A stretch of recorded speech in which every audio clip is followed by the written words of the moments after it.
ඒකට හරි B එකට හරි යන්නේ කොහොමද කියන එක. ඒකට අදාළ ප්ලෑන් එකක් හදාගන්නේ කොහොමද? ලකුණු දෙක ගානේ ලකුණු කෙටි ප්‍රශ්න 25. එතකොට ලකුණු 100ක් හම්බෙනවා. ඒ දෙවෙනි කොටසට. පැහැදිලිද? ඒතකොට හරි. ටික ඉගෙන ගන්න පහසුවක් විදිහට මම විශේෂ විදිහට. හැබැයි දැන් අන්තිම අවුරුදු 2019 පේපර් එක මම කලින් කිව්වා වගේ try එකක් දුන්නා. ඒක මාස දෙක ඔයා හරියට දුවනවා නම් ඔයාට අනිවාර්යෙන් මේක ගොඩ දාන්න පුළුවන්. හරි. සියලු දෙනා සාදරයෙන් පිළිගන්නවා සහන් මුණසිංහ YouTube නාලිකාවට. මගේ නම සහන් මුණසිංහ. දැන්ට මොරටු විශ්වවිද්‍යාලයේ ඉංජිනේරු පීඨයේ අධ්‍යාපන ලබන සිසුවෙක්. හරි. මම කියන්නම් මම මේ වීඩියෝ එක කරන්නයි කියලා. 2025 වසරේ උසස් සාමාන්‍ය පෙළ ලියන ළමයින්ට 2000 සමන්ගේ සාමාන්‍ය පෙළ විභාගය පැවැත්වෙන්නේ 2026 පෙබරවාරි මාසයේ. එතකොට ඒ විභාගයට තවත් මාස දෙකකට ආසන්න කාලයක් තමයි තියෙන්නේ. හරි. දැන් එක එක මට්ටම් වල ළමයි ඇති. සමහර ළමයි ගණිතය අපි ගණිත විෂය ගැන කතා කරොත් ගණිතය ෆේල් මට්ටමේ ඇති, S මට්ටමේ ඇති, C මට්ටමේ ඇති, ඔහොම BA මට්ටම වල ළමයි ඇති. හරි.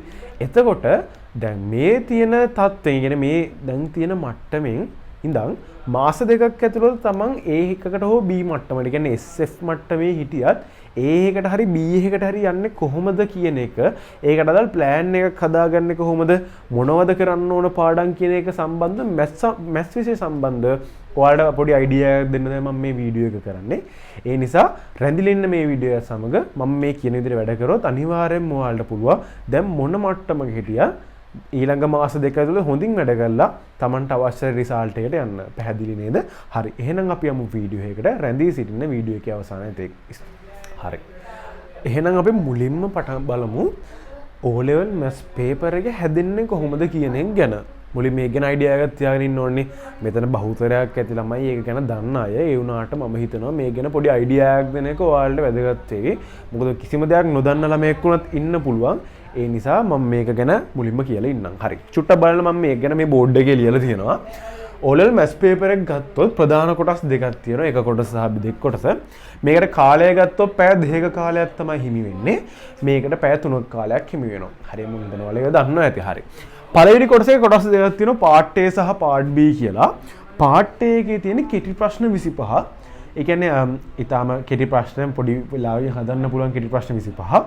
ඒ එක කෙටි ප්‍රශ්නයකට ලකුණු දෙක ගානේ ලකුණු කෙටි ප්‍රශ්න 25 ලකුණු 50ක් හම්බ වෙනවා. පැහැදිලිද? ඊට පස්සේ පළවෙනි කොටසේ part B කොටසට ගියන් පස්සේ ඒකේ තියෙන ව්‍යුහගත රචනා ප්‍රශ්න 5ක් අනිවාර්යයෙන්ම ප්‍රශ්න 5ටම පිළිතුරු සැපිය යුතුයි. අතාරින්න බෑ කිසිම ප්‍රශ්නයක්. ඒ එක ස්ට්‍රක්චර්ඩ් එසේ ප්‍රශ්නයකට ලකුණු 10ක් හම්බ වෙනවා. ඒතර ඒ වගේ ප්‍රශ්න 5කට 10 වරක් 5 ලකුණු 50ක් හම්බ වෙනවා. ඒතර සමස්තයක් විදිහට අපේ පළවෙනි කොටසේ ලකුණු 100ක් අපිට හම්බ වෙනවා. පැහැදිලි නේද? හරි. ඊට පස්සේ අපි ගියොත් දෙවෙනි කොටසේ part A සහ part B කියලා නැවතත් කොටස් දෙකක් තියෙනවා. ඒ හැම කොටසම රචනා ප්‍රශ්න 6 බැගින් අන්තර්ගත වෙනවා. ඒ 6න් ඔයාලා ලියන්න ඕනේ ප්‍රශ්න 5කට පමණයි. මේකෙත් ප්‍රශ්න 5කට පමණයි උත්තර ලියන්න ඕනේ. පැහැදිලි නේද? ඒ ප්‍රශ්න 5කින් එක ප්‍රශ්නයකට නැවතත් ලකුණු 10 ගානේ ප්‍රශ්න 5ට මෙතන ලකුණු 50ක් සහ මෙතන ප්‍රශ්න 5ට ලකුණු 50ක් හම්බ වෙනවා. පැහැදිලි නේද? එතකොට ලකුණු 100ක් හම්බ වෙනවා. ඒ දෙවෙනි කොටසට. පැහැදිලිද? එතකොට මුල් කොටසේ ලකුණු 100යි, දෙවෙනි කොටසේ ලකුණු 100යි ඔක්කොම එකතු ලකුණු 200ක් එනවා. ඒ මුළු ලකුණු ප්‍රමාණය දෙකට බෙදලා තමයි ලකුණු 100න් අවසාන ලකුණ එන්නේ. මේ සමස්තයක් විදිහට ගත්තොත් එතකොට දැන් මේ 200න්මනේ මේ ලකුණු හම්බෙන්නේ. අපි 100න් ගත්තොත් එතකොට එක කෙටි ප්‍රශ්නෙට එක ලකුණ ගානේ ලකුණු 25ක් හම්බ වෙනවා. ඒ කියන්නේ පේපරෙන් 4න් එකක් වෙනවා මෙන්න මේ කෙටි ප්‍රශ්නේ 25ට. පැහැදිලි නේද? එක ව්‍යුහගත රචනා ප්‍රශ්නයේ ලකුණු 5 ගානේ 100න් 5 ගානේ කෙටි ප්‍රශ්න ව්‍යුහගත රචනා ප්‍රශ්න 5ට ලකුණු 5 හම්බ වෙනවා. ඒ කියන්නේ ඒකටත් පේපරෙන් 4න් පංගුවක් හම්බ වෙනවා. ඊට පස්සේ එසේ එකේ මේ හැම එසේකටම එකකට ලකුණු 5 ගානේ එසේකට මෙතන 5 වරක් 5 25යි මෙතන 5 වරක් 5 25යි ඒතර 25 මෙතන 50ක් හම්බ වෙනවා. පැහැදිලි නේද? හරි. ඊට පස්සේ අපි යමු මෙන්න මේ එක් කොටසට අදාළ ලකුණු වැඩි කරගන්නේ කොහොමද කියන ගැන අයිඩියා එකක් ගන්න. හරි. හරි. එහෙනම් අපි මුලින්ම බලමු අපේ කෙටි ප්‍රශ්න 25 හැදෙන ආකාරය සහ අපි ලකුණු වැඩි කරගෙන මොන වගේ පාඩම්ද හොඳට ටච් කරලා අල්ලගන්න ඕනේ කියන එක ගැන පොඩි අයිඩියා එකක් ගමු. මේ බලන්න දැන්. එතකොට මේ තියෙන්නේ මම මෙතන පාඩම් 14ක නම් ටිකක් ලියලා තියෙනවා ජ්‍යාමිතිය ඇතුළුව. හරි. ඒ දීලා තියෙන්නේ මෙහෙමයි දැන්. ඔයාලා ඕනනම් අවුරුදු 10ක කෙටි ප්‍රශ්න අරගෙන බලන්න පාස් පේපර්ස් ටික. හරිද? පාස් පේපර්ස් කෙටි ප්‍රශ්න අරගෙන බැලුවට පස්සේ අඩුම ගානේ දැන් මේ ජ්‍යාමිතිය හැමදාම ප්‍රශ්න අහනවනේ. මෙන්න මේ මෙතන 13ක් දාලා තියෙන්නේ. ඔය 13න් අඩුම ගානේ 10ක්වත් හැම අවුරුද්දෙම ප්‍රශ්න වල අහලා තියෙනවා. සමහර අවුරුද්දේ මේ 13ම අහලා තියෙනවා. ඒ කියන්නේ මොකද්ද? අනිවාර්යෙන්ම මේ වගේ ප්‍රශ්නයක් එනවම තමයි. පැහැදිලි නේද? අඩුම ගන්න මෙතින් ප්‍රශ්න 10ක්වත් එනවා. තේරුණාද? 10කට ගොඩක් දුරට වැඩි 13ම වගේ එනවා ගොඩක් වෙලාවට. හිටපු ගමන් ඔය කලාතුරකින් වගේ එක ප්‍රශ්නයක් දැන් නැති වෙන්න පුළුවන්. ඒ නැතන අනිවාර්යෙන් මේ වගේ ප්‍රශ්න අහනවා. එහෙනම් අපි මොකද්ද කරන්න ඕනේ? මෙන්න මේ කියපු පාඩම් ටික හොඳට ඔයාලට ඔලුවට ගන්න පුළුවන් නම් සහ ටච් කරගන්න පුළුවන් නම් මොකද වෙන්නේ? එහෙම උනන් පස්සේ මේ ප්‍රශ්න ටිකේ කේටි ප්‍රශ්න ටිකට ඔයාලට හොඳට උත්තර ලියන්න පුළුවන් වෙනවා. ඒකේ වාසිය මොකද්ද? මේ එක කේටි ප්‍රශ්නයක් හරියට කරනගෙන එක ලකුණක් 100න් එක ලකුණක්.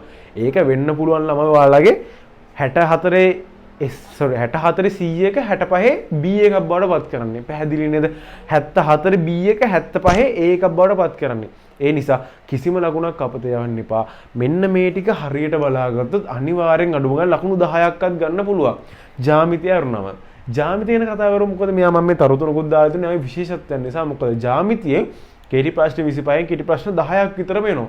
10ක් හෝ 9ක් එනවම තමයි. එතකොට හිතන්න මෙතන ප්‍රශ්න 13ක් තියෙනවා. මෙතන 10ක් හෝ 9ක් කියන පේපරෙන් ලකුණු 20කට වැඩි. කියන්නේ කේටි ප්‍රශ්න 25න් 20කට වැඩි එන්නේ මෙන්න මේ ටිකේ.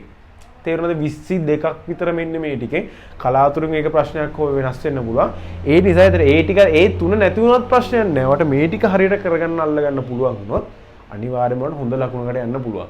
මොකද එසේකට වඩා කෙටි ප්‍රශ්න වලින් ලකුණු ස්කෝර් කරන්න තියෙන chance එක වැඩි. ඒ නිසා මේක මිස් කරන්න එපා. අනිවාර්යෙන් මේ ටික හරියට කරගන්න. හරිද? එතකොට ඔයාලට මෙන්න මේ පාඩම් ටික ඉගෙන ගන්න පහසුවක් විදිහට මම විශේෂ වැඩක් කරන්න බලාපොරොත්තු වෙනවා. ඔයාලට මේ පොඩි විනාඩි 10ක වගේ වීඩියෝ කොටස් ටිකක් මම දානවා මෙන්න මේ එක එක ප්‍රශ්න කොටස අදාළව. පැහැදිලිද? එතකොට ඔයාලට කරන්න තියෙන්නේ අන්නේ විනාඩි 10 වීඩියෝ එක චුට්ටක් බලන්න. පාස් පේපර්ස් ටික පොඩ්ඩක් හදන්න. එතකොට ඔයාලට මේ ගාන ගැන හැමදේම ඉගෙන ගන්න පුළුවන්. මම මේකෙන් අහන්න තියෙන හැම ප්‍රශ්නයක්ම ගැන පැහැදිලි කරලා පොඩි වීඩියෝ එකක් දාන හැම කොටසක් ගැනම ඔයාලට දෙන්නේ ඒක එතකොට හරියට බලලා ඒක ඉගෙන ගන්න එක. පැහැදිලි නේද? ඔන්න දැන් චුට්ටක් බලන්න මේ මාතෘකා ටික ඔන්න කුඩාපදු ගුණාකාරය. ප්‍රශ්නයක් අහපු නැති අවුරුද්දක් නැති තරම්. හරි නේද? දැන් උඩ තරම් දැකලා ඇතිනේ. හරි එතකොට මොකද දෙන්නේ? මම ඒකට වීඩියෝ එකක් හදලා දාන්නම් පොඩි වීඩියෝ එකක්. ඒක හොඳට බලන්න. පාස් පේපර්ස් ටික හොයන්න කරන්න. ඊට පස්සේ ඒ ගන්න ඔයාලට ඕන ගානක් හදන්න පුළුවන් වෙයි. පැහැදිලි නේද? ඊට පස්සේ ප්‍රතිශත අහලා දිනන කොටස් වලට පුළුවන් ගැටලු සම්බන්ධ වෙන්න පුළුවන්. පොඩි කොටස් වලට පුළුවන් ගානක් ඇහුවා. නැත්නම් ප්‍රතිශත මොන හරි තීරු බද්දා, වැට් බද්දා හරි නේද? ඒ වගේ ගණන් අහලා දිනුනේ නේද ඕන තරම්? හරි. ඒ වගේම ප්‍රශ්නයක් අහනවා. ඊට පස්සේ මිනිස් දින ගණන් අහලා නේද? කාණුවක් කපනවා, තාපය බදින මේ වැඩේ කරන්න මෙච්චර ගණනක් යනවා. අන්න ඒ වගේ ඒවා ප්‍රතිලෝම සමානුපාත ගණන්. හරි මිනිස් දින වෙනකොට යන්ත්‍රපය වගේ ඒවා අහන්න පුළුවන්. ඒත් ඒ විදිහම තමයි. පැහැදිලි නේද? හරි. ඊට පස්සේ සරල රේඛා අනුක්‍රමණය හොයන්න. මේ සරල රේඛාවේ සමීකරණය කීයද? මේ සරල රේඛා අන්තක්ඛණ්ඩය මොකක්ද කියලා ඕන තරම් ප්‍රශ්න අහනවා නේද? හරි. අන්න ඒ ටික තමයි මේ කියලා තියෙන්නේ. ඊට පස්සේ න්‍යාසවල ප්‍රශ්න හැමදාම අහන ඕන තරම් දැකලා න්‍යාසවල අනිවාර්යයෙන් ප්‍රශ්නයක් අහනවා. හිටපු තමන් කලාතුරකින් කවුරුද්ද නැති වෙන්න පුළුවන්. ඒ වුණාට ගොඩක් වෙලාවට ප්‍රශ්න අහනක පාඩම. ලඝුවනක හැම පේපර් එකකම වගේ තියෙනවා.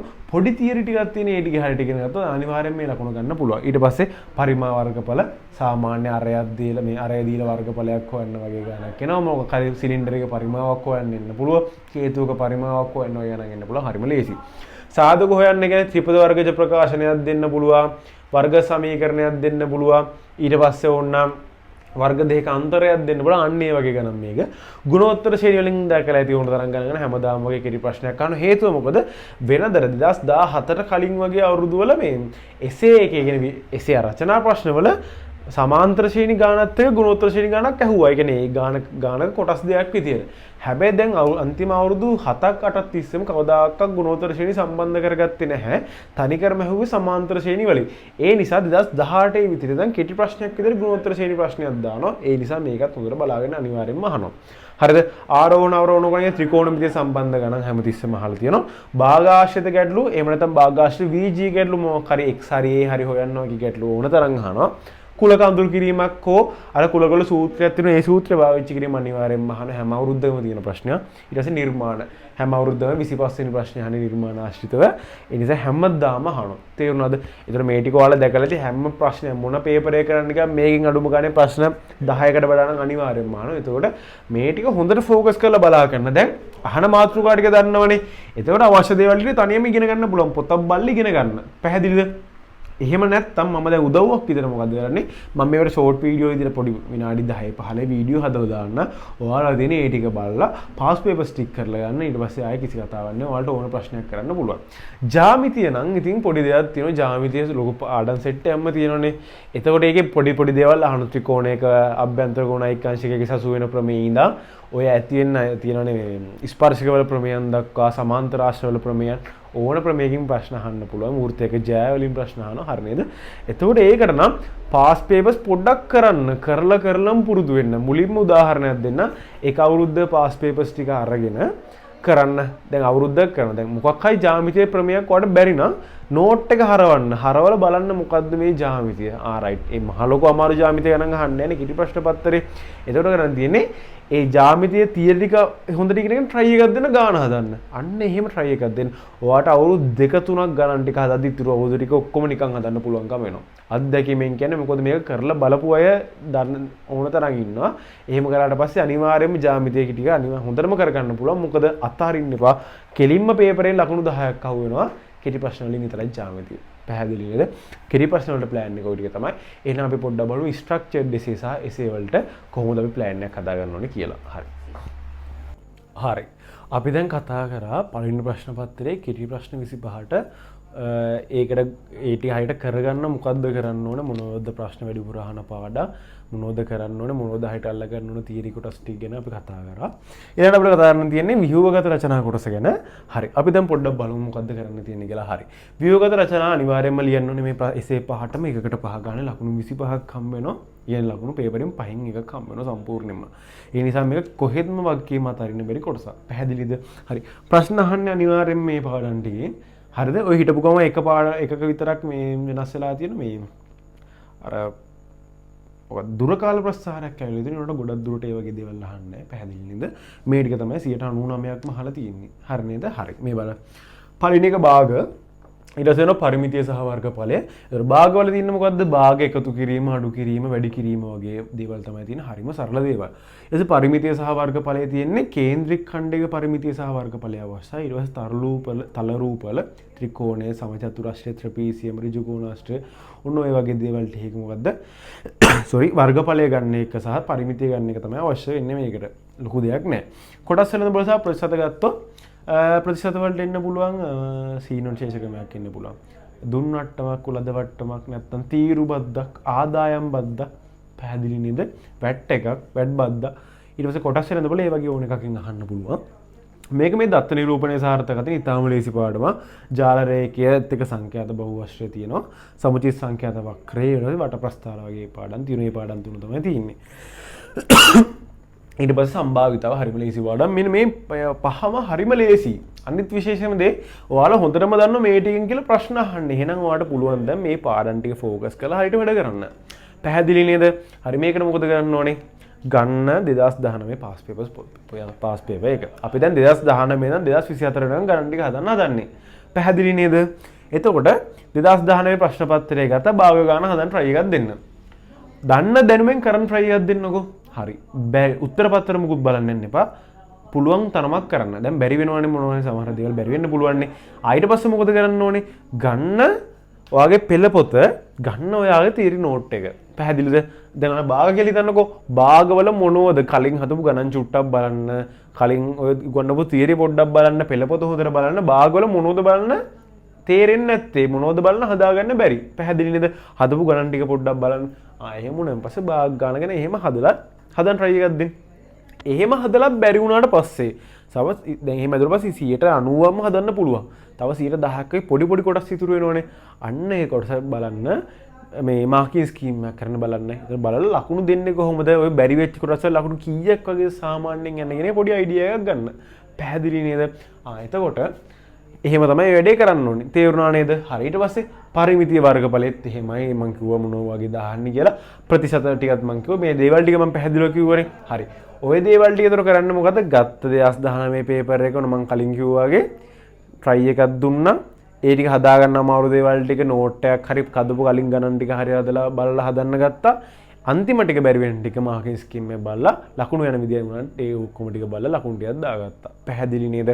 2019 කරද්දී ටිකක් ඕන වෙයි මාකින් ස්කීම් සහ පෙළ පොත් ටික 2020 කරද්දී යම් තරමකට පොඩ්ඩක් ඕන වෙයි ඊට පස්සේ නම් ඕන වෙන එකක් නෑ මොකද එකම රටාවක් තමයි ගණන් ටික තියෙන්නේ හරි නේද ඔයා දන්නවා නම් පාඩම් ටික අහන මාතෘකාට කිසි ගැටලුවක් නෑ නේද මේක ලෑස්තිලා හොඳට මුහුණ දෙන්න තේරුණා නේද හරි මේ පැත්තෙන් මගේ උදව්වක් මම ඔයාලට කරන්නම් මගේ තියෙන A+ කියලා සෙමිනාර් සීරීස් එකක් ඔයාලා දන්නවත් ඇති සමහර අය ඒකට අවශ්‍ය ගෲප් එකේ ලින්ක් එක මම දාලා තියන්නම් ඩිස්ක්‍රිප්ෂන් එකේ ෆ්‍රී කරන්නේ 100%ක් කිසිම මුදලක් අය කරන්නේ විභාගයේ දක්වාම තියෙනවා හැම සවුද දවසකම රාත්‍රී 7 ඉඳන් 10 වෙනකම් ඔන්ලයින් තමයි වැඩේ කරන් යන්නේ අපි එතකොට ඒකේ මේ day 2 එක කරා ඒකෙදි කතා කරා මෙන්න මේ ව්‍යුහගත රචනා ප්‍රශ්න පත්‍රයක් සාකච්ඡා කරා පැහැදිලිව ඒ කියන්නේ නිකන් සාකච්ඡා කරන එක විතර නෙවෙයි ප්‍රශ්න අහන තැන් මොන වගේ දේවල්ද ගින්දහන්නේ කියන දේ හොඳට කතා කරා ඒ පේපර් එක අපි කතා කරා භාග සම්පූර්ණයෙන්ම කතා කරා මේක කතා කරා මේ කොටස් එළඹ සහ වැල් පොලිය සහ සුළු පොලිය කියන එක කතා කරා මේකේ වට ප්‍රස්තාර කතා කරා මේක සම්භාවිතව සම්පූර්ණයෙන්ම කතා කරා පැහැදිලිද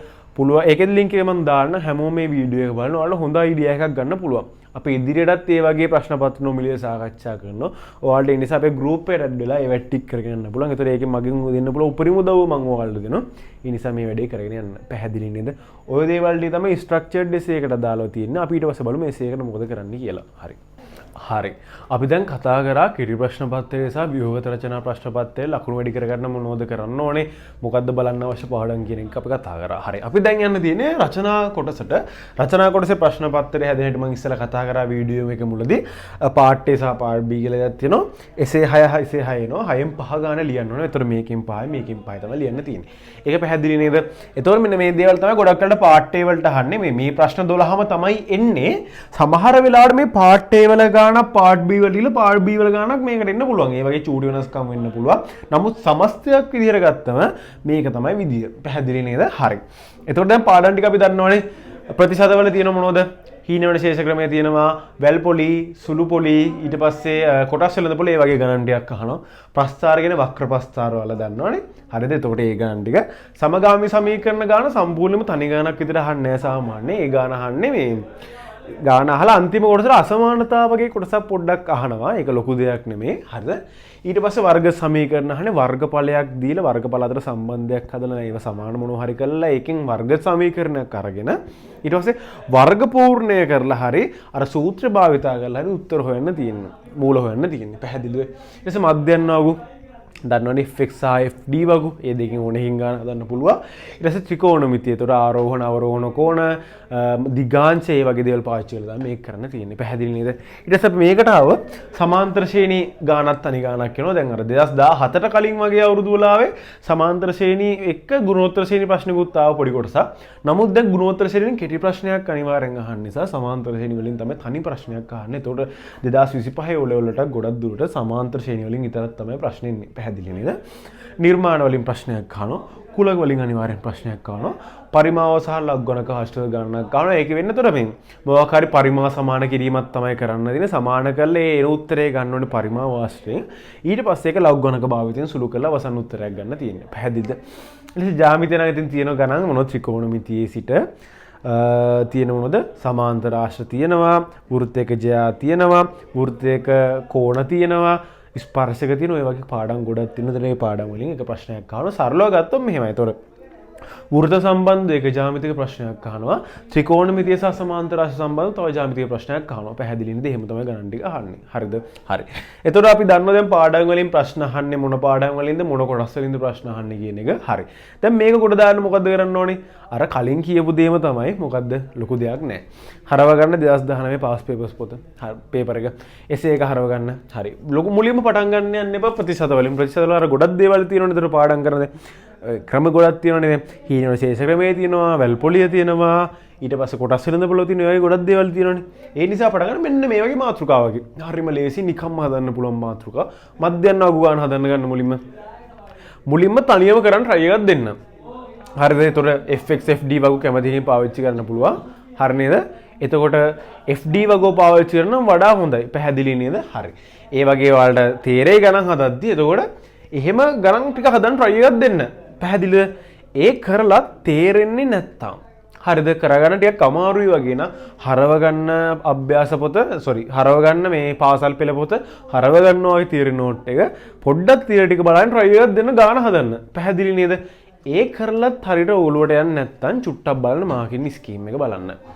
මාකින් ස්කීම් එක හොඳට මුල සිටාකට අධ්‍යයනය කරන්න. එතකොට ඔයාලා පුළුවන් කොහොමද ලකුණු ටික දීලා තියෙන්නේ කියන එක බව හොඳට තේරුම් ගන්න. පැහැදිලිද? ඒ වගේ 2019 2020 ගණන් දෙක හැදුවට පස්සේ ඔයාලට ඊට පස්සේ ඕන ගානක් හදන්න පුළුවන්. සමාන. හරි. පැහැදිලි නේද? ඊට පස්සේ ගන්නව සමගාමී සමීකරණ ලේසි පාඩම්නේ. ඊට පස්සේ සමාන්තර ශ්‍රේණි කුලක පරිමාව සහ ලඝුගණක ඒ වගේ ලේසි පාඩම් ටිකක් තියෙනවා. ඒ ටික කරන්න පුරුදු වෙන්න. පැහැදිලි නේද? හරි. ඒ වගේ පාඩම් වලින් පටන්ගෙන ඊට පස්සේ ප්‍රතිශත ප්‍රස්ථාර ත්‍රිකෝණමිතිය වගේ පාඩම් වලට යන්න. තේරුණා නේද? කරන්න අර විදියට තමයි මොකද්ද? හරවගත්ත 2019 පාස් පේපර් එක ගාන තලියම හදන්න try එකක් දුන්නා. බැරි නම් පොත බලාගෙන ඒකේ අලුතෙන් දේවල් අරගෙන ගාන හදන්න try එකක් දෙන්න. ඒත් බැරි නම් පුළුවන් තරමක් හදන්න. එහෙම try කරාම පස්සේ තා පොඩි ප්‍රමාණයක් තමයි නැති හදාගන්න බැරි වෙන්නේ. පැහැදිලි නේද? අන්න ඒ ටික මාකින් ස්කීම් එක බලලා හදාගන්න. පැහැදිලි නේද? කොහොමත් ඔයාලේ පෙළ පොතෙන් එහා කිසිම දෙයක් අහන්නේ නැහැ. මේක O level නේ. ඒ නිසා කිසිම දෙයක් අහන්නේ කිසිම බය වෙන්න එපා. පොතේ තියෙන්නේ මොකද්ද? ඒ ටිකම විතරයි අහන්නේ. ඒ නිසා පොත බලලා ඔයාලට වැඩේ කරගන්න පුළුවන්. පැහැදිලි නේද? හරි. දැන් මම කියවනේ මේක කරගන්න හැටි ගැන. හරි. ඊට අමතරව ඒතකොට මගෙන් ඔයාලට උදව්වක් විදිහට කරනවා. මොකද්ද මම අර කලින් කිව්වා වගේ A+ සීරීස් එක කියලා මම සෙමිනාර් සීරීස් එකක් කරනවා. ඒතකොට අපි ඒක ඊළඟ සතියේ කරන්න බලාපොරොත්තු වෙන essay එක. අපි මේ පාඩමක් ගන්න මේක පොඩ්ඩක් ඔයාලට පැහැදිලි කරලා දෙන්න බලාපොරොත්තු වෙන උපරිම තියෙන කාලේ උපරිම ප්‍රයෝජන අරගෙන. පැහැදිලි නේද? ප්‍රස්ථාර ගානක් හදන්නේ කොහොමද? වර්ග සමීකරණ ගානක් හදන්නේ කොහොමද? සමාන්තර ශ්‍රේණි ගානක් හදන්නේ කොහොමද? අන්න එහෙම හැම ගානක්ම හදන හැටි ඔයාලට පැහැදිලි කරලා දෙන්න අපි try එකක් දෙනවා. එතකොට ඔයාලට කැමති නම් ඒකට join වෙන්න පුළුවන්. මම ඒක WhatsApp group link එක මම දාලා තියෙනවා group එකට. ඊට අමතරව අවශ්‍ය මොනවා හරි වීඩියෝ දෙන්න මම YouTube channel එකට දාන්නම් මෙන්න මේ වගේ දේවල් සම්බන්ධ ඒවත් බලලා update එකක් ගන්න. මොනවම හරි තේරෙන්නේ නැති දෙයක් තියෙනවා නම් මෙන්න මේ number එක ලියාගන්න 076යි 084යි 36යි 78. මේ මගේ personal WhatsApp number එක. මේකට message එකක් දාලා ඕන දෙයක් දැනගන්න තියෙනවා නම් අහන්න. හරි නේද? මම group එකේ ඉන්න admin විදියට පෞද්ගලික message එකක් දාලා හෙව්වත් කම නැහැ. මොනවා හරි මේ ගණන් සම්බන්ධ විද්‍යාව සම්බන්ධ වුණා කිසි ප්‍රශ්නයක් නැහැ. පැහැදිලි නේද? හරි. ඒ දේවල් ටික තමයි මෙතන කියන්න තියෙන්නේ. දැන් ඔන්න පේපර් එකට ලෑස්ති වෙන හැටි මම පොඩ්ඩක් කිව්වා. හොඳට අහගන්නකොද විභාගයට තියෙන්නේ මාස 2යි. හරිද? තව දුරටත් ඔයාලා තියරි කවර් කරගන්න එක වැඩේ කරන්න ලෑස්ති වෙන්න එපා. දැන් තියරි කවර් කරන තියෙන කාලයක් නෙමෙයි. අනික පේපර් එකේදී බලන්නේවත් ඔයාලට තියරි පුළුවන්ද කියන එක නෙමෙයි. තියරි ඉගෙනගෙන තියෙනවද කියන එක නෙමෙයි බලන්නේ. අහන ප්‍රශ්නෙට උත්තරේ ලියන්න පුළුවන්ද කියන තමයි පේපර් එකේදී බලන්නේ. පැහැදිලි නේද? එහෙනම් දැන් කරන්න ඕනේ මොකද්ද? අලුතෙන් තියරි මතක් කරන්න දඟලන්න එපා. පැහැදිලිද? ප්‍රශ්න කරන ගමන් තියරි ටික අල්ලගන්න. දැන් ගානක් හදාගන්න බෑ නම් ඒකට දාලා තියරිය හොයාගත්තා. ඊට පස්සේ ඒ ගාන හැදුවා. ඒතකොට ඒ ගානත් හැදෙනවා තියරියත් පුළුවන් වෙනවා. පැහැදිලි නේද? මෙන්න මේ විදිහට වැඩේ කරන්න කිසි ගැටලුවක් නැතුව ලකුණු ටික අනිවාර්යෙන් ගන්න පුළුවන්. හරි නේද? එතකොට මොකද්ද කරන්න ඕනේ? වැදගත්ම දේ ප්‍රශ්න ඇසුරින් ප්‍රශ්නම කරන්න මේ දවස් ටිකේ. ඒතකොට තමයි ලොකුම ඵලදායීතාවයෙන් ඔයාලට මේක කරගන්න පුළුවන් වෙන්නේ. මාස 2යි තියෙන්නේ. ඒතකොට ළමයි අන්තිම දවස් ටික ඔයාලා පොඩි කාලේ ඉඳන් අවුරුදු 1 වසරේ ඉඳන් 11 වසරේ ඉඳන් ගිහපු ඔයාලා පාසල් අධ්‍යාපන ගමනේ අන්තිම ප්‍රධාන අවසානයකට අපි ඇවිල්ලා ඉන්නේ. එතකොට ඔයාලගේ අතේ තියෙන්නේ අවුරුදු 11ක මේ ගමන හොඳ විදිහට ඉවර කරනවද නැත්නම් ඒක පරාජිත විදිහට ඉවර කරනවද කියන එක. පැහැදිලි නේද? ඔය ආස විදිහට ඉවර කරන්න ඕන නම් මේ අන්තිම දවස් ටික මේ ටිකේ හොඳට මහන්සි වෙන්න. තේරුණාද? උපරිම දැන් මේ රේස් එකේ අන්තිම ටික යන්නේ. රේස් එකේ අන්තිම ටික කියන වාර මුලින් කොච්චර පස්සෙන් ආවත් කමන්නේ. මේ මාස දෙක ඔයා හරියට දුවනවා නම් ඔයාට අනිවාර්යෙන් මේක ගොඩ දාන්න පුළුවන්. මොකද O level කියන්නේ එහෙම මහ ලොකු කාලයක් අවශ්‍ය විභාගයක් නෙමෙයි. පොඩි දවසක් හරියට වැඩ කරනවා නම් අනිවාර්යයෙන්ම ගොඩ දාන්න පුළුවන් විභාගයක්. මැත්ස් කියන්නේත් එහෙම සබ්ජෙක්ට් එකක්. මේක මහ ලොකු දේවල් නෑ. ප්‍රශ්න අහන පාඩම් ටික මම කිව්වා මොනෝගෙන්ද වැඩිපුර ප්‍රශ්න අහන්නේ කිව්වා. ප්‍රශ්න ටික ඒ ගැටලු ටික හදාගන්නේ කොහොමද මගෙන් උදව්වක් දෙන්න කොහොමද කියලා මම කිව්වා. ඉතින් ඔයාලට තියෙන මේ විදිහට වැඩ ටික කරන්න අනිවාර්යෙන් ලොකු දෙයක් කරන්න පුළුවන්. දැන් ෆේල් මට්ටමේ හිටියත් හරිද? අඩුම ෆේල් වෙනවා නම් B එකකටවත් chance try එකක් දෙන්න. මොකද ඔයාලගේ O level maths result එකේ වටිනාකම ඔයාලට දැම්ම තේරෙන්නේ නැහැ. ඔයා A level වලට යද්දී job එකක් කරන්න යද්දී සමහරවිට campus degree වලට බව O level result එක බලපානවා. පැහැදිලි නේද? ඒ නිසා හොඳට මහන්සි වෙන්න. මේ වෙලාවේ අතාරින්න එපා. කොච්චර බෑ කියලා හිතුණත් අල්ලන් ඉන්න. අන්තිම මොහොතේ කොච්චර කලින් වැඩ කළා අන්තිම මොහොතේ වැඩ නොකරත් ඒත් වැඩක් නැහැනේ. රේස් එක මුල් ටික හොඳට දීලා අන්තිමට එන වතුණු මොකද කරන්නේ? ඒත් පරාදයිනවා. ඒ නිසා මේ කාලේ කොහොමත් අතාරින්න එපා. කොහොම හරි උපරිමයෙන් වැඩ කරන්න.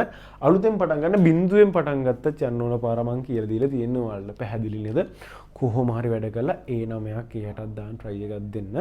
ඒක දාපු කෙනෙක් ඉද ඒ 9ක් දාපු කෙනෙක්ද මම දන්නවා ඒකේ සතුට කොච්චරද කියලා. ඉතින් ඒ අර ඒ මේක ගන්න ඒක කියන ලොකු ගැම්මක් වගේ දෙයන්නේ.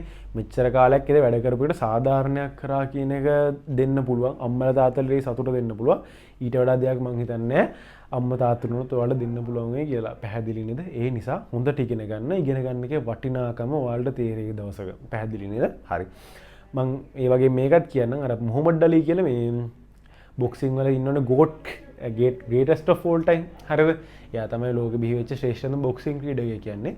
එයා කියලා තියෙනවා මෙහෙම දෙයක්. ඔබ පරාජයට පත්වන්නේ ඔබ ඇද වැටුණු විට නොව ඔබ යලි නැගිටීම් ප්‍රතික්ෂේප කළ විටයි කියලා. පැහැදිලි නේද? අන්න ඒක හොඳට මතක තියාගන්න. කොච්චර වැටුණත් කමන්නේ ඔයා පරදින්නේ නැහැ. හැබැයි ඔයා ආයේ නැගිටින්න ඕනේ. නැගිටින එක නැවතුවොත් ඔයා පරාජයට පත් වෙනවා. ඒ නිසා මේ අන්තිම දවස් ටික හොඳට වැඩ කරන්න. ඔයාලට ලොකු දෙයක් කරන්න පුළුවන්. විශ්වාසයෙන් කියන්නේ. ඒ නිසා මම මේ කීප ඉදිරියට ටික කරන්න හොඳ රිසල්ට් එකක් දාන්න පුළුවන් මේ. ඒ නිසා අපේ මේ අපේ channel එකත් එක්ක දිගටම ඉන්න. ඔයාලට ඕන උදව් ටිකක් මම මේක කරනවා. මොකද මේ අර කෙටි ප්‍රශ්න වලට අවශ්‍ය වීඩියෝ මම දානවා. ඊට අමතරව ඔය මේ ඩිස්කෂන්ස් ටික දානවා. දැන් අර ස්ට්‍රක්චර් ඩිස්කෂන් එකක් දාලා තියෙනවා. ඒ ටික බලන්න මම ඒක link එක දාන්නම්. ඒවත් ටික හොඳට කරගෙන යන්න ඔයාලට පුළුවන්. ඒක තමයි මට කියන්න තියෙන්නේ. ඒ නිසා අපි අලුතෙන් වීඩියෝ එකකින් හමු වෙමු. එතකම් හොඳට වැට්ටි කරගෙන යන්න බලාපොරොත්තු වෙන්න එපා. මහන්සි වෙන්න.